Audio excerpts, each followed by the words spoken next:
एक शांत सा गांव था जिसके किनारे पर पुराना मगर बहुत सुंदर मिट्टी का एक घर था। उस घर में रहती थीं दादी कमला देवी और उनके साथ रहती थीं उनकी दो पोतियां रूपा और गीता। दादी की उम्र लगभग 75 साल थी, लेकिन उनका मन अब भी बच्चियों जैसा था। दोनों पोतियों को बड़ा दुलार मिलता था क्योंकि उनकी माँ बाप खेती बाड़ी के काम में दिन भर व्यस्त रहते थे। घर की असली गर्माहट, असली प्यार दादी ही थीं। दादी हर रोज एक ही बात कहती थीं, तुम दोनों मेरी मोतियां हो, असली मोतियां। मैंने बड़ी मुश्किल से इन्हें संभाल कर रखा है। पोतियां हंसकर पूछती, दादी मोती कहाँ हैं? दिखाओ ना। दादी मुस्कुराकर रह जाती, अभी नहीं, सही समय आने पर सब बताऊंगी। इस मोतियों वाली बात से दोनों बहनें बड़ी हुईं। धीरे धीरे उनके मन में यह बात बैठ गई कि दादी के पास शायद कोई बहुत कीमती चीज है, कोई खजाना जो दादी किसी को बताती नहीं है। रोजमर्रा का जीवन और दादी का प्यार, गांव का जीवन बड़ा शांत था। सुबह सूरज की रोशनी जैसे ही खिड़कियों से अंदर आती, दादी उठ जाती, तुलसी को पानी देती, फिर रसोई में चूल्हा जलाती।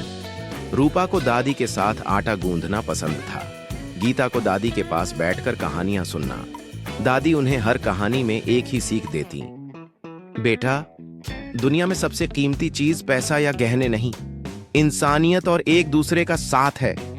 यही मोती सबसे ज्यादा चमकते हैं। पर दोनों बच्चियों को ये बातें समझ आती थीं, मगर बहुत गहराई से नहीं। दादी की तबीयत गिरने लगती है। समय बीतता गया, दादी बूढ़ी होती गईं और उनकी तबीयत भी साथ छोड़ने लगी। कभी कभी उन्हें सांस लेने में तकलीफ होती, कभी जोड़ों में दर्द।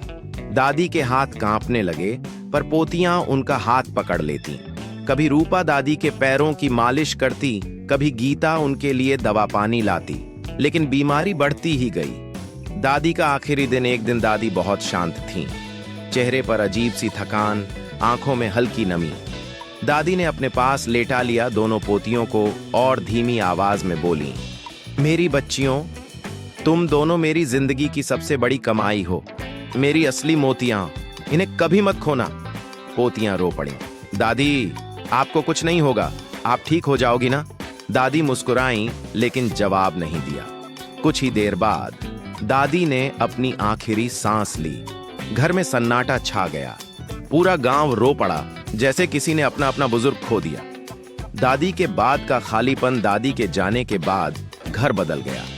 वो सुबह की पुकारें, वो कहानियां, वो हंसी, सब गायब हो गया। रूपा और गीता दोनों एक दूसरे से चिपक कर रोती। उन्हें लगता था जैसे घर की रोशनी ही चली गई है। माँ पिता भी दुखी थे, लेकिन पोतियों की दुनिया ही टूट चुकी थी। दादी की पुरानी अलमारी खोली गई।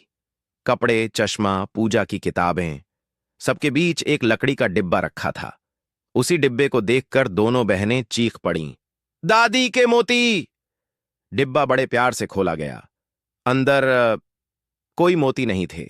एक चिट्ठी पर दादी की लिखावट थी, मेरी रूपा और गीता, अगर तुम यह डिब्बा पढ़ रही हो तो समझना मैं दुनिया से जा चुकी हूं।